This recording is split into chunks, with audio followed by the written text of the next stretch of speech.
Halo semua, Assalamualaikum warahmatullahi wabarakatuh.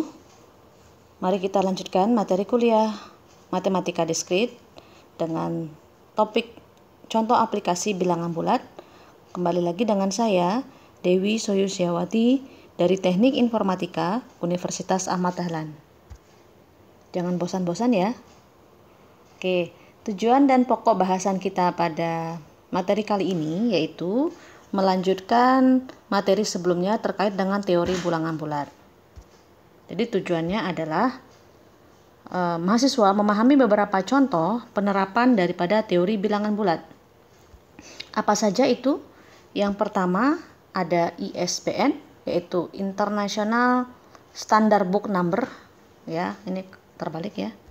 Kemudian ada fungsi hash, ada kriptografi, dan ada pembangkit bilangan acak semu. Nah, apa itu ISBN? Yaitu singkatan dari International Standard Book Number. Jadi merupakan metode penomoran untuk buku dengan standar internasional. Ya, jadi bagaimana kita memberikan kode penomoran daripada suatu buku melalui standar internasional. Ya, jadi kalau Anda bisa lihat di buku bagian depan atau belakang itu ada kode ISBN-nya. Artinya memang buku itu sudah didaftarkan melalui kode unik ya dengan standar internasional. Nah, kode ISBN ini terdiri atas 10 karakter. Ya, biasanya dikelompokkan dengan spasi atau garis. Jadi ada 10 karakter yang dikelompokkan berdasarkan spasi atau garis. Nah, ini contoh ya.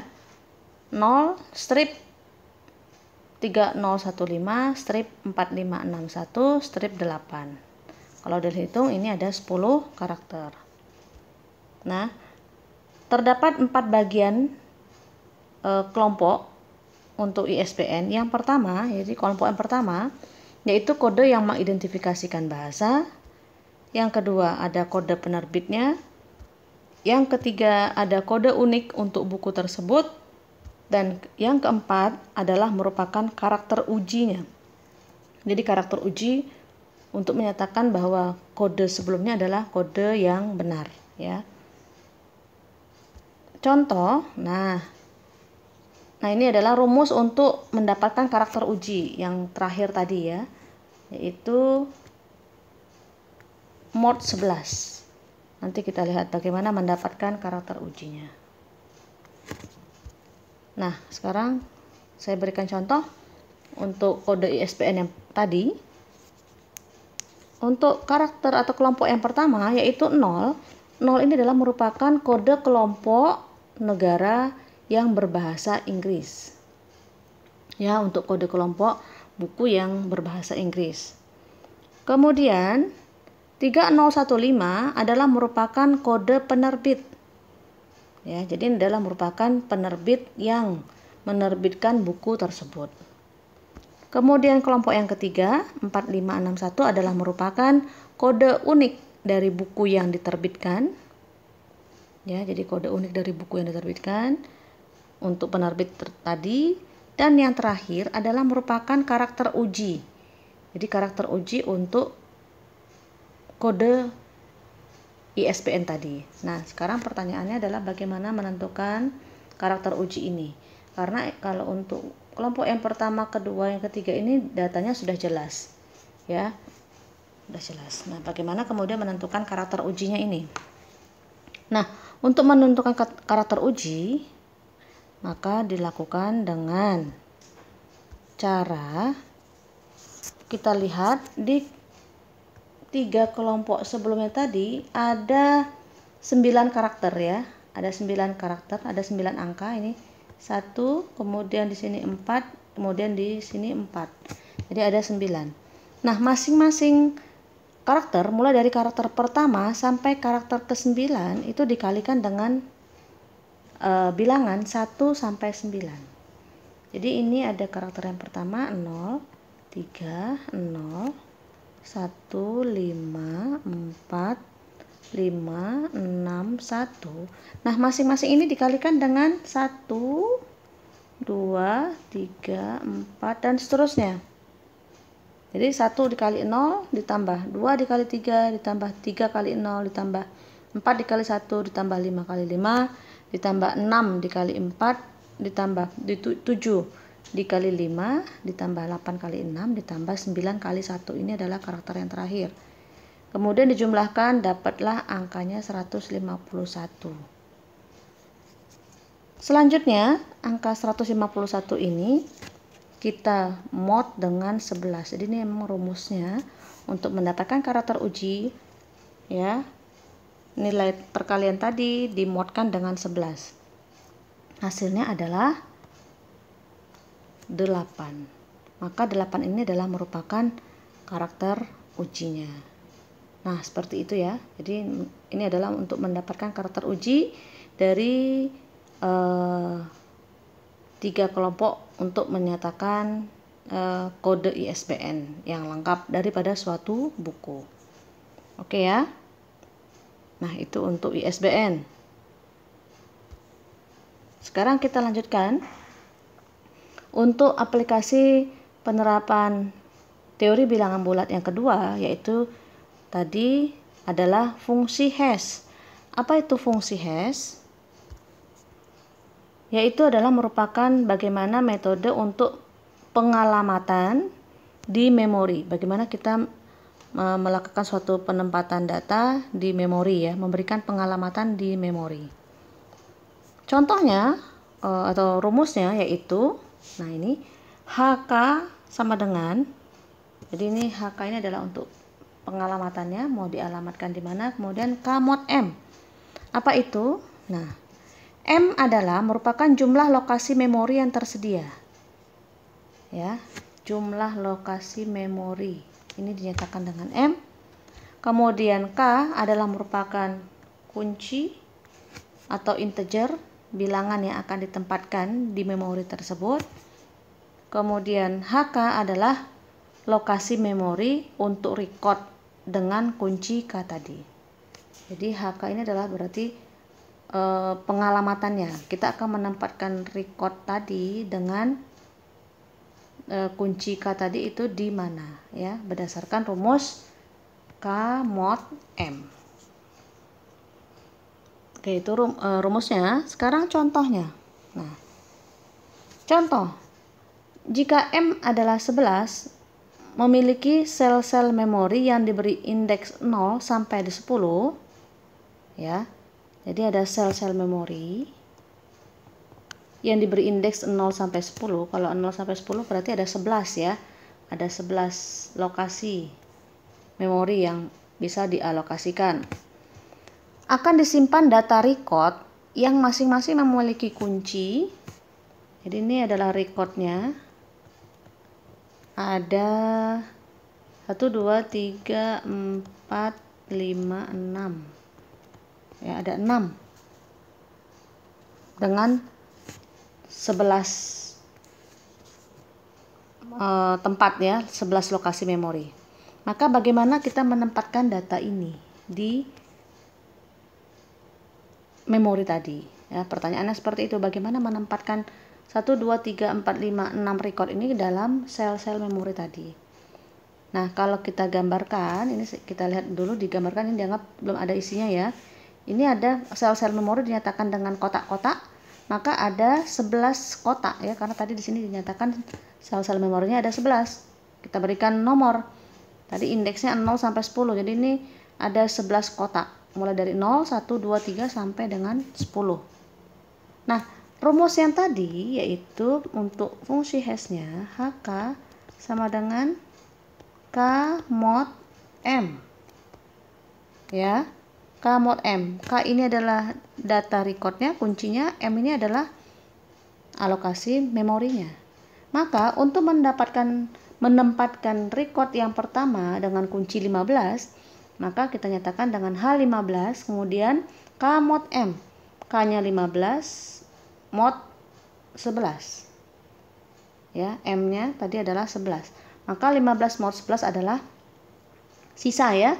15 minus 11 adalah sisa hasil bagi dari 15 dibagi 11 yaitu 4. Maka data dengan kunci 15 akan ditempatkan pada alamat memori yang keempat. Ya, ini 0, 1, 2, 3, 4 media. Ya, di sel memori dengan indeks 4 akan disimpan data dengan kunci 15. Begitu seterusnya ya.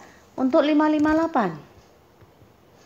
Data record yang kedua 558, maka 558 dimuatkan 11 ada berapa? Ya, silakan dibagi 558 bagi 11, sisanya adalah 8. Maka pada indeks ke-8 kita akan menempatkan data dengan key 558 dan seterusnya. Sehingga di sini setelah diinputkan semua nilai-nilai dari kuncinya dengan rumus K mod M, maka bisa dilihat di sini ya. Di indeks ke-0 ada 132, di indeks ketiga ada 102 dan seterusnya. Oke, bisa ya untuk fungsi hash ya, pengalamatan sel memori. Nah, ini masih ada kelanjutannya. Kolisi atau collision ya, tabrakan. Nah, collision ini adalah tabrakan terjadi jika fungsi hash menghasilkan nilai H yang sama untuk K yang berbeda. Jadi artinya bisa jadi nilai H ya didapatkan nilai H yang sama. Jadi ini HK-nya itu ternyata sama ya untuk nilai K yang berbeda. Ada dua nilai K dengan nilai HK yang sama. Maka bagaimana? Tabrakan ya. Sedangkan di dalam satu sel itu hanya ditempatkan oleh satu record. Maka bagaimana? Nah, jika terjadi kolisi, maka cek elemen berikutnya yang kosong. Jadi jika terjadi kolisi, silakan cek elemen berikutnya, sel berikutnya yang kosong, maka nanti data akan ditempatkan di sel tersebut, begitu ya. Oke. Jadi misalnya nih, H1 sama dengan 5. H50 juga sama dengan 5. Nah, ini tidak mungkin terjadi, tidak boleh terjadi. Maka nanti salah satu H50, misalnya H50 ini akan ditempatkan di sel berikutnya. Sel berikutnya misalnya di sel yang ke-6. Maka yang H1 di sel yang ke-5, kemudian H50 di sel yang ke-6. Begitu ya kalau terjadi kolisi. Baik.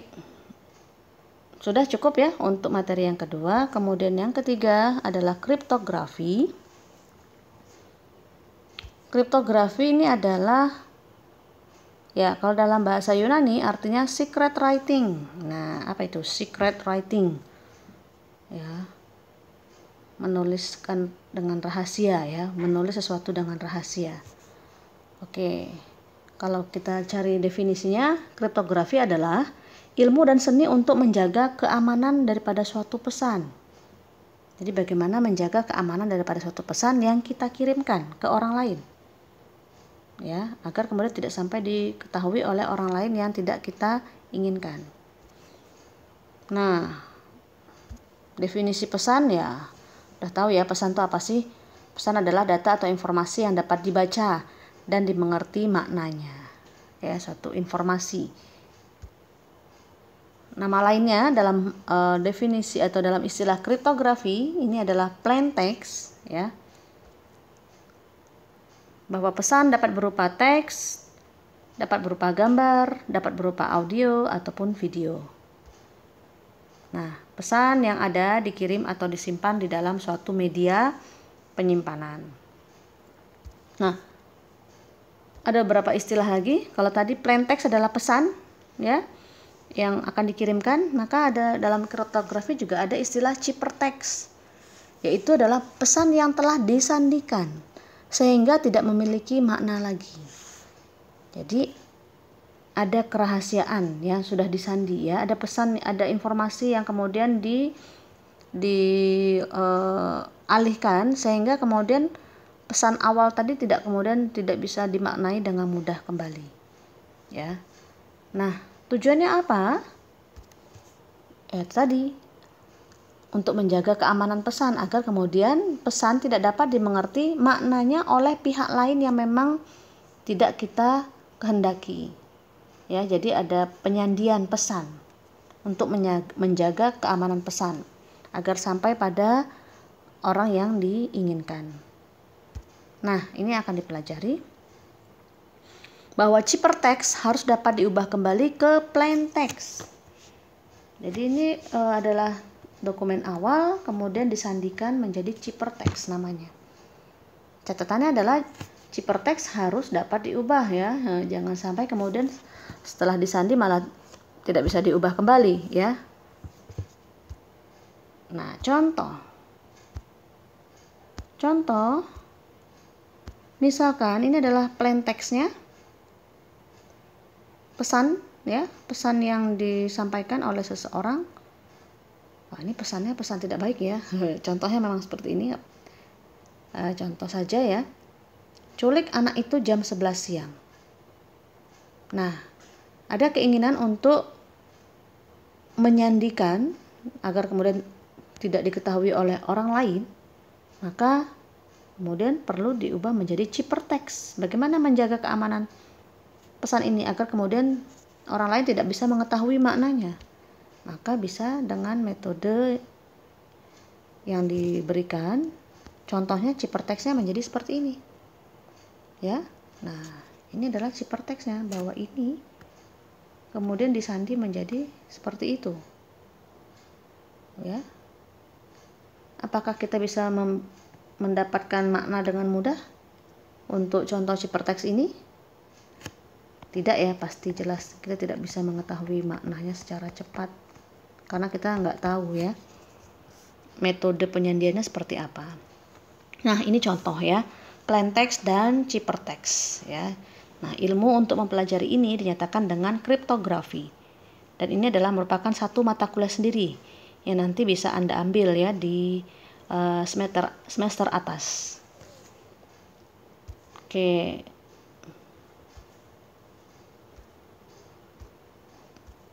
Ada istilah lain juga dalam kriptografi, yaitu enkripsi dekripsi, bahwa enkripsi adalah proses menyandikan plain text menjadi ciphertext. Nah, jadi prosesnya, kalau tadi plain text ini adalah nama dokumennya, proses untuk menyandikan suatu plain text menjadi ciphertext dikatakan dengan suatu proses enkripsi namanya. Sedangkan kebalikannya, bahwa ciphertext harus bisa diubah kembali menjadi plain text, maka dikatakan dengan proses dekripsi ya, mengembalikan ciphertext menjadi plain text. Oke, itu istilah yang harus Anda ketahui ya, enkripsi dan dekripsi. Oke, saya next saja, tidak terlalu lama. Ini adalah prosesnya ya, plain text, kemudian proses enkripsi menjadi ciphertext, ciphertext dikembalikan lagi dengan proses dekripsi menjadi plain text ya. Urutannya seperti itu. Nah, bagaimana metode untuk mengubah plain text menjadi ciphertext ya? Ada tentunya algoritmanya ya.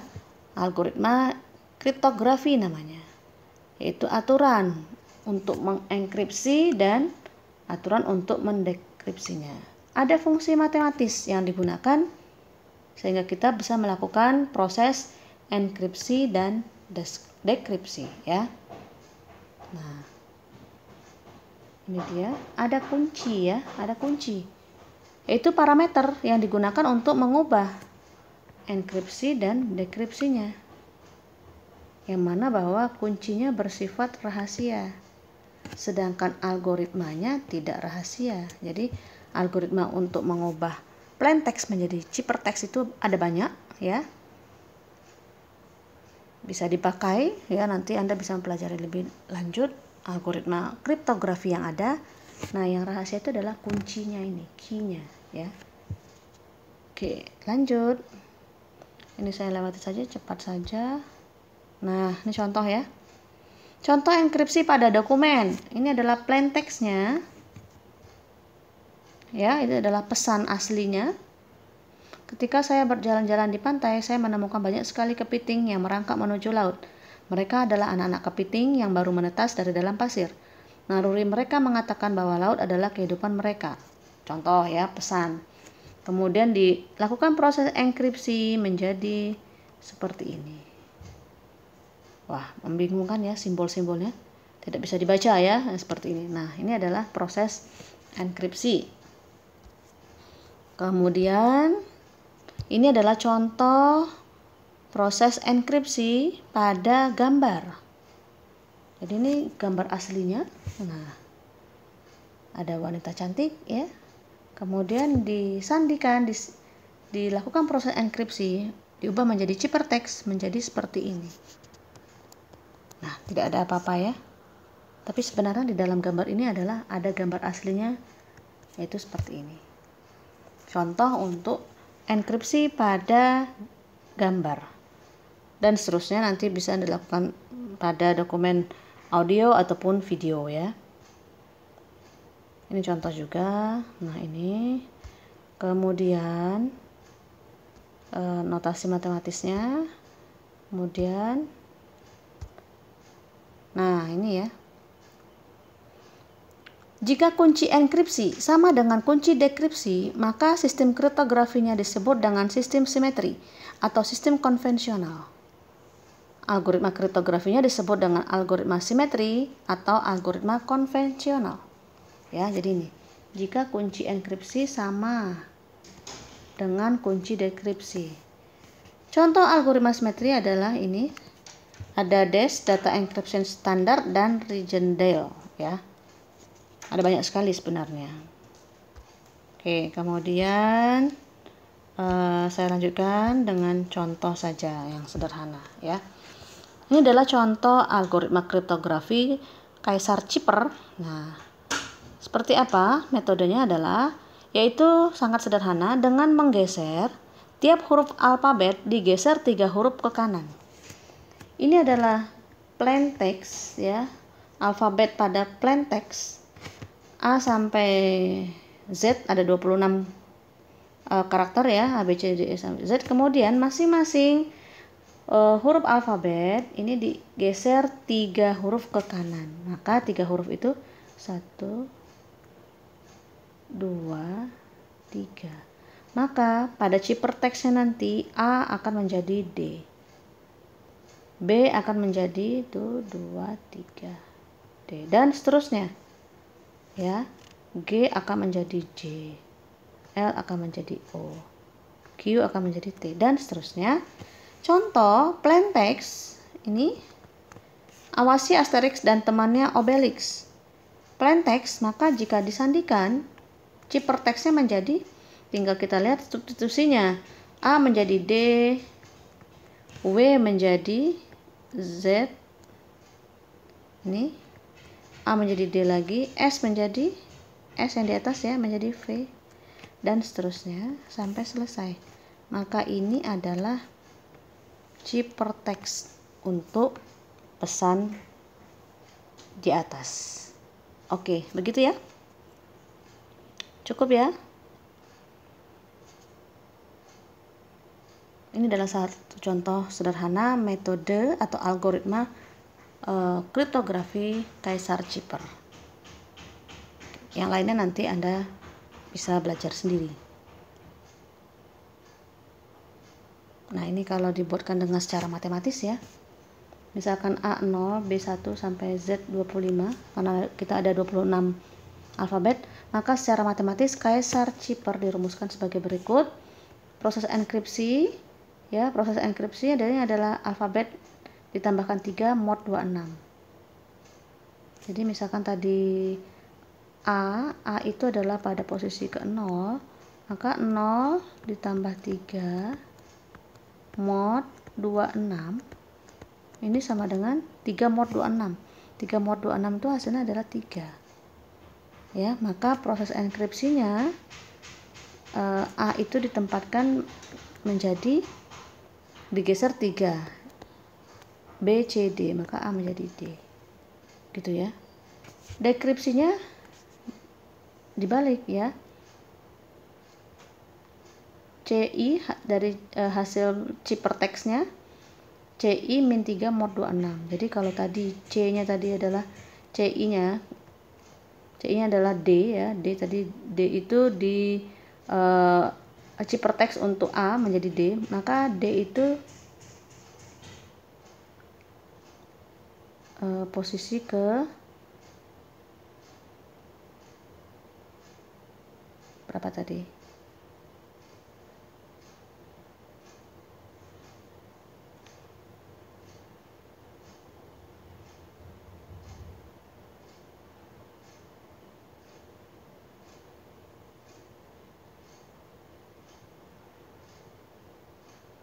Oh ya, D itu tadi 4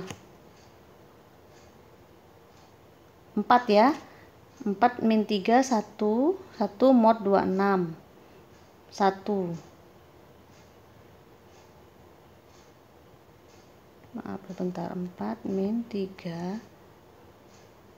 Oh, CD. Oh, D itu 3, maaf. Jadi 3 mod 3 kemudian mod 26. 0 mod 26 itu 0 ya. Maka D yang diubah menjadi A ya.